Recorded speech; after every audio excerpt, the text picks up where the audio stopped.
वहीं देहरादून में ऐसे अहम खबर आपको बता दें, जहां वन प्रमुख राजीव भरतरी पर सरकार का एक्शन सामने आया है। वन प्रमुख का चार्ज लेने के बाद तमाम अधिकारों को सीज कर दिया गया।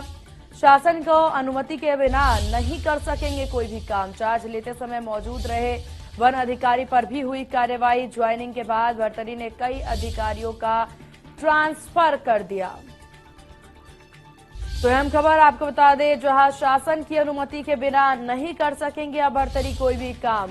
पहले शासन से अनुमति, फिर कोई काम। चार्ज लेते ही बहुत से अधिकारियों को ट्रांसफर कर दिया गया। ज्वाइनिंग के बाद ही भरतरी ने कई अधिकारियों को ट्रांसफर कर दिया, जिसके बाद यह एक्शन उनके खिलाफ लिया गया।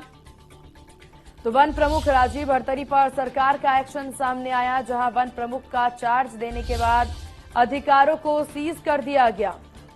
शासन की अनुमति के बिना अब कोई भी काम नहीं कर सकेंगे भरतरी। कोई भी फैसला जो है वो अपने तरफ से नहीं ले सकेंगे। उन्हें पहले अधिकारियों से, शासन से, सरकार से इसके लिए अनुमति लेनी होगी और उसके बाद ही वो कोई फैसला लेने के लिए बाध्य यहां पर होंगे। शासन की अनुमति के बिना अब वो कोई भी कदम नहीं उठा पाएंगे।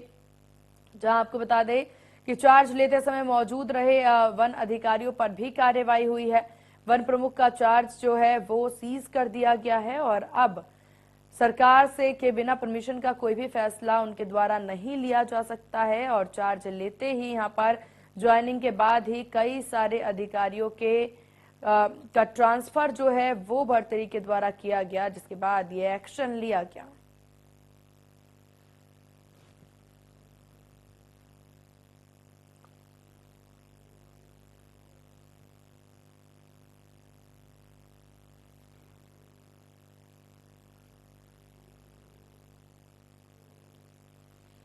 और इसी विषय पर तमाम जानकारी अपडेट के साथ हमारे संवाददाता अभिषेक कुमार हमारे साथ देहरादून से जुड़ गए हैं। अभिषेक, देखिए ये एक अहम फैसला लिया गया, हालांकि जो पूरा मामला रहा है एक बार उस पर नजर डालें।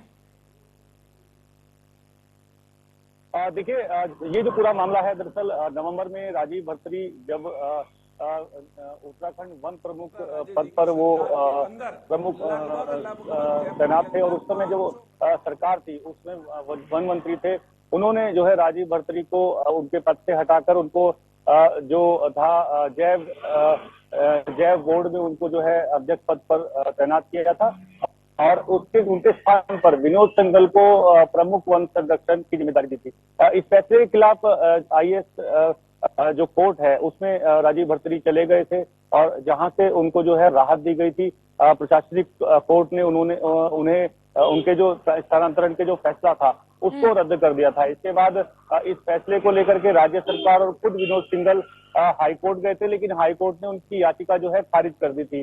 खारिज करने के बाद भी राजीव भरतरी को जो है तैनाती नहीं दी गई थी और इसको अपनी तैनाती के लिए उन्होंने हाईकोर्ट का एक बार फिर से दरवाजा खटखटाया था, जिस पर जो है हाईकोर्ट ने 4 अप्रैल को, यानी अभी 2 दिन पहले उनको प्रमुख वन संरक्षण के तौर पर जिम्मेदारी देने का आदेश दिया था। सुबह 10 बजे तक की उसमें समय सीमा भी रखी गई थी, जिसके आधार पर जो है 4 तारीख को उत्तराखंड शासन ने, सरकार ने जो है उनको उनके पद पर, यानी प्रमुख वन संरक्षण उत्तराखंड के पद पर जो है तैनाती दे दी थी।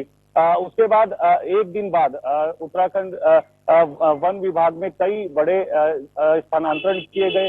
राजीव भरतरी जो वन प्रमुख थे उन्होंने ये स्थानांतरण किए थे, लेकिन इस स्थानांतरण के ठीक एक दिन बाद, यानी आज उत्तराखंड शासन ने राजीव भरतरी के जो आगे के जो फैसले हैं या जो भी उनके कार्याधिकार हैं उन पर जो है रोक लगा दी है। ये अहम कार्रवाई इन पर की गई है। इस विषय पर जानकारी साझा करने के लिए अभिषेक आपका शुक्रिया। नजर बना के रखिएगा, आगे भी तमाम विषयों पर आपसे जानकारी लेते रहेंगे। और चलिए खबरों में आगे